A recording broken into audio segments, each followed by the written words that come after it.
Bangladesh cricket বোর্ডের আসন্ন নির্বাচনে হস্তক্ষেপ করার অভিযোগ উঠেছে ক্রীড়া উপদেষ্টা আসিফ মাহমুদ সজীব ভুঁইয়ার বিরুদ্ধে। ইতোমধ্যে জাতীয় দলের সাবেক অধিনায়ক তামিম ইকবাল সহ বিএনপিপন্থী ক্রীড়া সংগঠকদের অনেকেই তাদের মনোনয়নপত্র প্রত্যাহার করেছেন।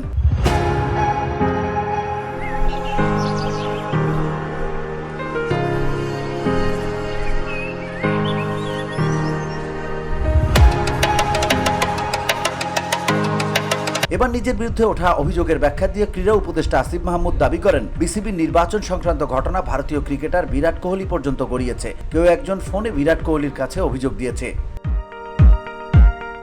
এক টেলিভিশনকে দেয়া সাক্ষাৎকারে আসিফ মাহমুদ বলেন, ফিক্সিংটা তামিম ভাইয়েরা করার চেষ্টা করেছেন, করে ব্যর্থ হয়েছেন। সভাপতি সেক্রেটারিদের ওনাদের পক্ষ থেকে কল দিয়ে বলা হয়েছে যে তাকে কাউন্সিলর দিতে হবে। ডিসিদের ধমক দেওয়া হয়েছে, অনেক কিছু করা হয়েছে, সেগুলো নাই বলি। ফিক্সিংটা করতে ওনারা ইলেকশনটা ফিক্স করতে ওনারা ব্যর্থ হয়েছেন।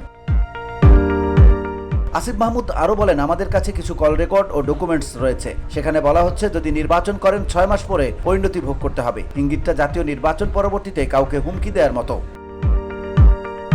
VOD Bangla news desk.